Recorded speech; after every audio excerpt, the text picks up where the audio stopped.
It's sweet ass fucking time. All right, you can start. All right, welcome back to Fantasy Football and Chill. We're back for, I guess, our second segment now. We're going to talk about our predictions for the upcoming championship games, both NFC and AFC. And let's see, Austin, you go ahead and start us off with the first game. Hell yeah. So starting off with that Bengals Chiefs matchup, I feel like it's hard not to vote for the Bengals with their kind of momentum riding. And so if I had to take a guess at what the score is going to end up playing out to be, I think Joe Burrow will end up going 4-0 against Patrick Mahomes, and it'll be probably a game where it's going to be 31-17. I think that young secondary, the Chiefs are finally going to get tested by the elite core or receiving core that the Bengals have, and I think Joe Burrow is going to end up dicing them up. So I'll start off with that, and then I'll pass the predictions around, and then after that, let's kind of talk about who we think big playmakers are going to be for this game. So I'm going to pass it to Cade, and then we can work our way back to Josh. For the AFC Championship, I am gonna go ahead and ride with the Bengals. I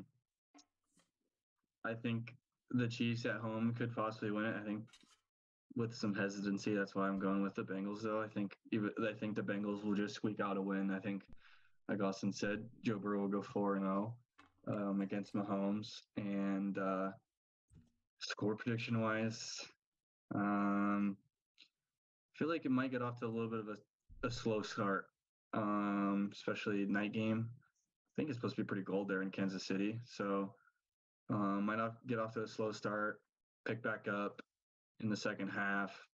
I think it'll finish around, I'll go 24-21 field goal to win it for Bengals. I like it. Let's hear it, Jason. Okay, so I think, because I'm thinking back to last AFC Championship, and I want to say it was like 24-20 or around something like that. It was like a 3 or 4 point game.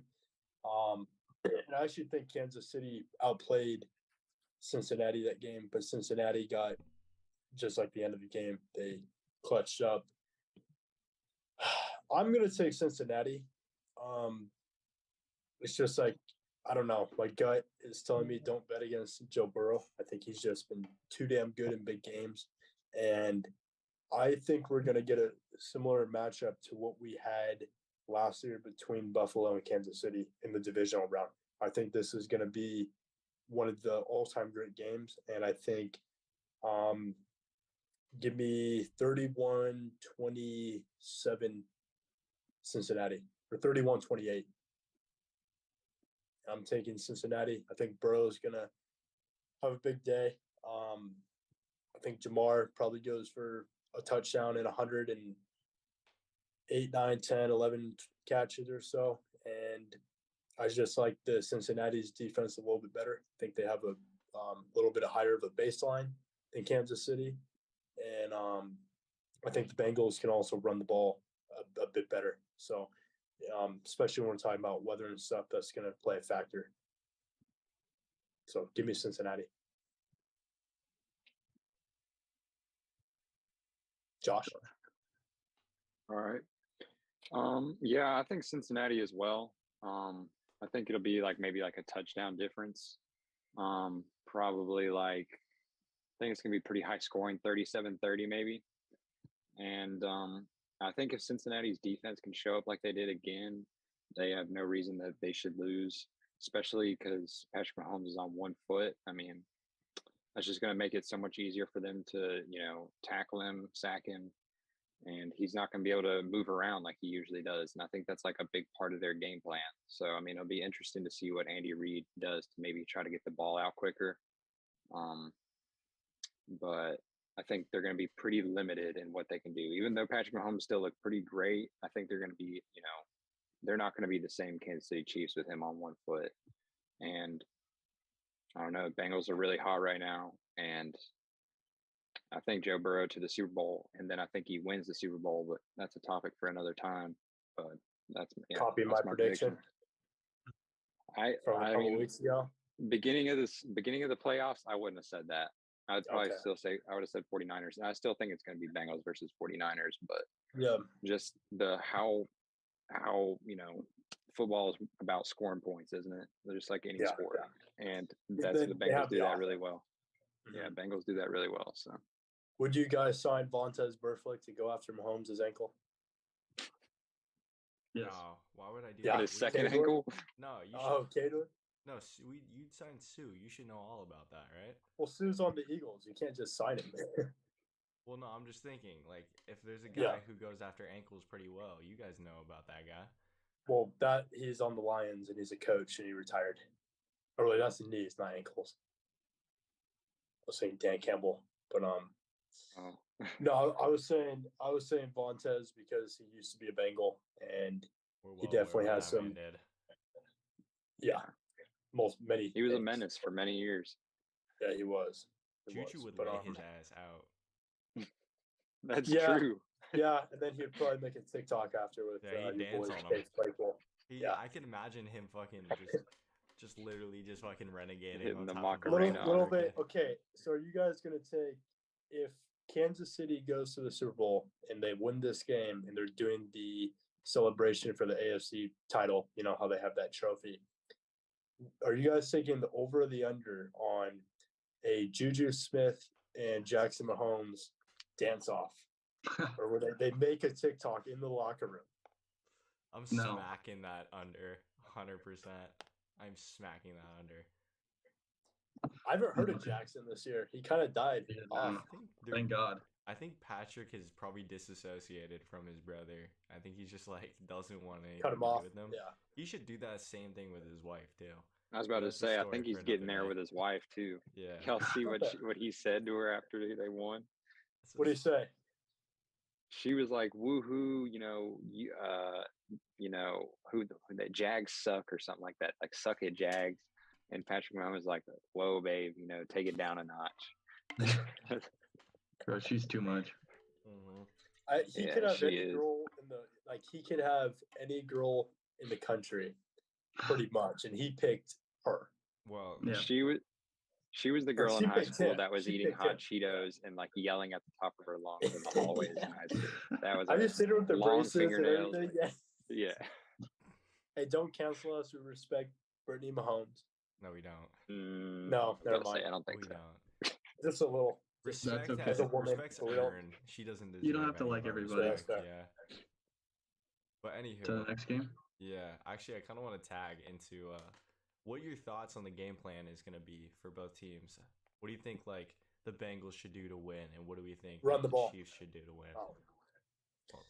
You can, hey Hmm, Jay, since you're anyone? ecstatic about running the Okay, ball, no, let's try with so- you. I think that, I think it's anybody have the weather for Sunday? Is it Sunday night or morning? It should be It's night Sunday because last night, year was yeah. morning. Yeah, okay. Because they AFC, NFC, they flip it every year. But so Sunday night in Kansas City, might get a little bit of snow. I don't know the forecast, but it's going to be chilly. You run the damn ball, and You tell you me. give that man Joe Mixon 25 touches. Obviously, you don't want to just run the ball when you have T. Higgins and obviously Trent Irwin and other weapons, Tyler Boyd, and obviously, Jamar Chase. No, you forgot Got about to still Hayden throw the Hurst. ball. Hayden Hurst, too. I don't think he's He's a big elite, game. but he's solid. Trenton Irwin is But though. no, I think if I'm Zach Taylor, my game plan is going to be like 55 to 60% pass, and then you got to mix in the run 40, 45%. It's a cold weather game at night, prime time, obviously. You have an elite borderline elite running back. You got to feed him. Take the pressure off of Joe Burrow, and yeah, run the damn ball. Run the damn So ball, what's he Kansas says. City gonna do? Run the damn ball. So Kansas City is in a little bit of a weird situation, in my opinion, because we don't know how healthy Mahomes is going to be. Is especially in the cold Yes. weather with the Pause ankle. real quick. It's gonna be 15 degrees during the game. Is what they're talking. Okay, so an ankle in that type of weather, or any bone or bruise or ache, is just going to feel even worse. So I'm guessing they're going to do some sort of State Farm thing where Rodgers is going to give some perk to Mahomes before the game. So if he takes a perk, I'm taking Kansas City. But if he doesn't, I think Kansas City's screwed. So That's my take. That's the clip right there. What I'm hearing is Patrick Mahomes off the perk is top Yeah. 1 in the league by far. Yep. Yeah. Lit. All right. Yeah. Yeah, we're 100%. Absolutely. I mean, we saw the ayahuasca and perk what it did for Rodgers in 2020 and 2021. And that man he was like dead. He back-to-back MVP. So, yeah, give Mahomes a perk 12, and I think he's gonna get another ring. The all new perk 12. Give that man a 30. Anyways, yeah, I think that that KC is definitely gonna have to change up their game plan quite a bit to mediate with Patrick Mahomes' ankle, and I think that's probably going to be a lot of Pacheco, a lot of Jerick McKinnon, a lot of sweeps and just different, a lot of running. But I also think they're going to still pass quite a bit, and it'll just be like a lot of quick passes. But I mean, Patrick Mahomes probably going to surprise us and have a 40-yard bomb to Travis Kelce. But if the Bengals play with defense like they did on the Bills, then it's Bengals all day long. If I'm Cincy, Travis Kelce is not touching that football. Obviously, that's a lot easier said than done because that man basically runs routes to sit in zones. And, I mean, he does a great job of finding holes. But I feel like, I don't know if this is undermining the scheme that Jacksonville had, but they force-fed the shit out of Travis Kelce last week, and it worked. And, like, I'm not saying... Awesome. Huh? No, I'll just keep going. I want to touch on it after. Yeah, I mean, I'm not going to sit here and say to kind of to not praise Travis. He does a great job of finding holes. He does a great job of kind of running routes in the right spots as a former quarterback. But I just don't think that the Jaguars game plan as well as they should have against their elite target. And I feel like if Cincinnati does 50% to 70% better, it's going to be a lot more one-sided than we think it will be. Okay, so real quick, I know Josh and I have been talking about this for the last week or so, maybe a couple of weeks, about how valuable the tight end position is becoming. And if because of the way that defenses are constructed right now, most defenses are leaving the middle of the field a lot more open. So if you have an elite tight end, I mean, you're going to take advantage of the middle of the field all day and pick apart linebackers because linebackers are too slow to cover these tight ends, and then the safeties are too small to cover the tight ends. And where was I going with this? You were talking about Travis Kelce and how it's you got to slow him down or stop him. But the problem is, and I actually heard Kelce talk about this on what's their show name? Gridiron something. It's something New Heights. What is it? New Heights. Oh, I'm thinking Gridiron Heights, but New Heights. Yeah. So on their show, he was talking about how the reason it's so hard to stop him and guys like Kittle and Darren Waller is because there's so many other weapons in that scheme.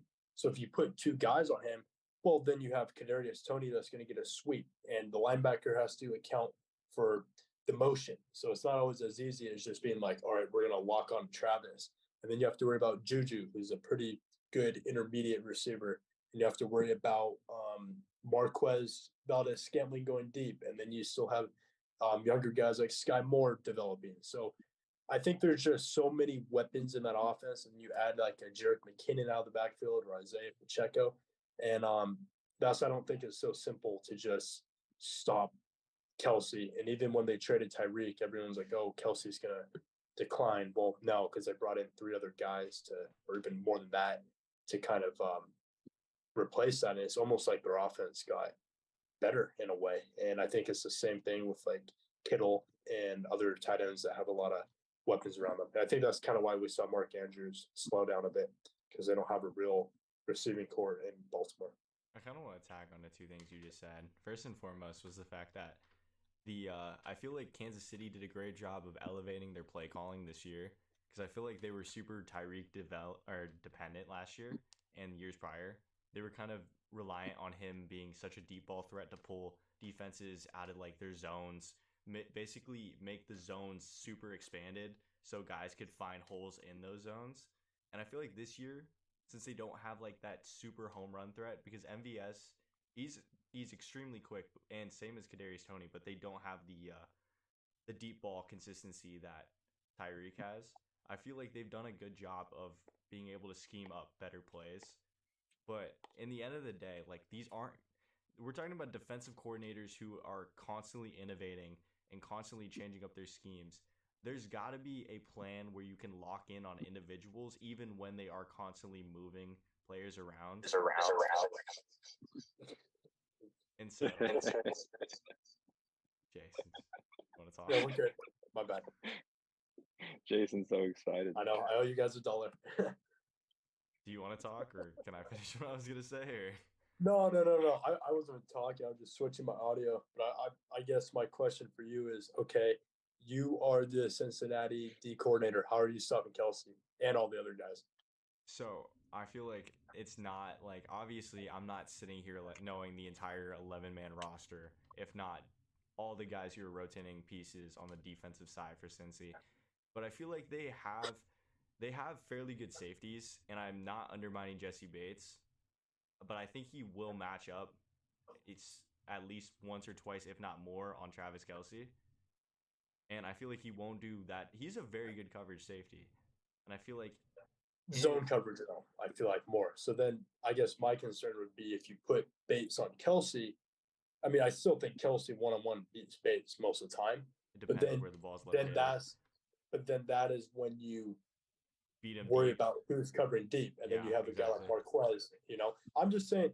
I feel like if it were the only way to actually stop Kelsey, you literally have to put 2 guys on him, and then but then obviously somebody's gonna be running wide open if you do that, But or this- you're only gonna be rushing like 2 or 3 guys. So on a normal day, I would agree. But we're talking about a slowed down Patrick Mahomes. And that's where when you take away a man's first and second read where he's not as mobile as he usually is, that's when we're going to see a different side of Kansas City. A non-playmaking Patrick Mahomes, because no way on God's green earth he's going to be fully healthy. So he's not going to have the mobility that he normally does to get out of the pocket, make these extraneous throws. I mean, he still has the arm talent, but how is he going to maneuver the pocket? Okay, so I think if we're creating like a defense to stop Kelsey, then you're probably gonna have to run a lot of cover 2 man and send a lot of pressure at Mahomes. And you're just going to have to basically, if Mahomes is not going to be able to extend plays, you're going to have to force his guys to beat man coverage. And you're going to have to really key in on Kelsey and maybe put 2 guys on him. And then, but the problem is, the reason I don't like that is because I don't think Cincinnati has the guys to run man coverage. And it's just, I mean, Juju can beat man pretty easily. Kelsey obviously can beat man. And then Kadarius Toney has shown he has pretty good separation ability too. So, and then Sky Moore, I feel like he's not quite there yet. But I don't think this is like a offense that you can just run man to man against. And I guess the way to stop an offense like this would be cover 2 man if you had the corners, like you'd have to have corners kind of like the Jets have, or I'm trying to think of other teams that have really good corners. The Saints, when they had all their DBs before they traded Chauncey, they would that's how they beat Tampa. They would just say, okay, we're running cover 2 man all game. Good luck. All right, well, this is a great time for us to segue onto the next game, Yes. which is going to be definitely a talking point that's going to take just as long. So I'm going to let Cade and Josh kind of talk about this one since me and Jason took a lot of the limelight on this one. Go ahead, Josh. San Francisco Eagles. And that's going to be at Lincoln, right? Yeah. That'll be another cold one.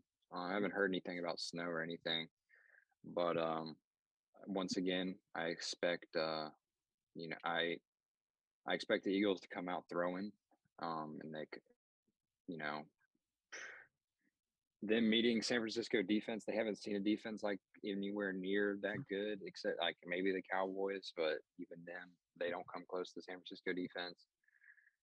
I think that it's going to be a pretty low scoring game, honestly.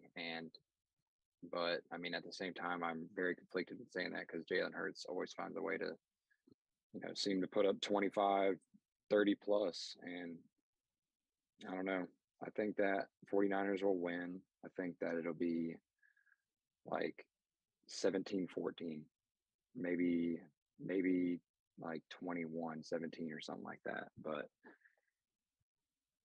I think it's going to be a pretty bad game for some reason. I feel like it's going to be a good competition, but it'll be similar to the Cowboys and 49ers game where it's going to be a decent amount of field goal kicking, a lot of punting, all that.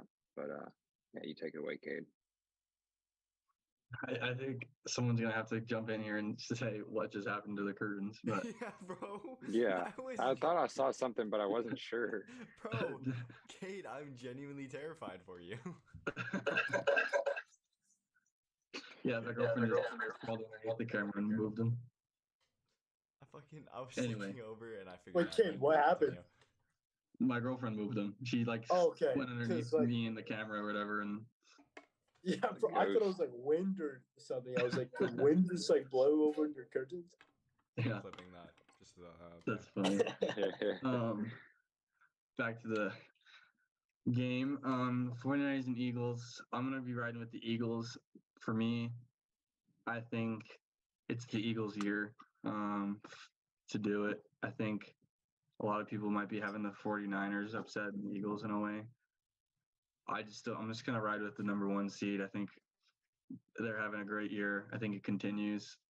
And honestly, they're kind of my Super Bowl pick. So I think I'm gonna have to ride with the Eagles.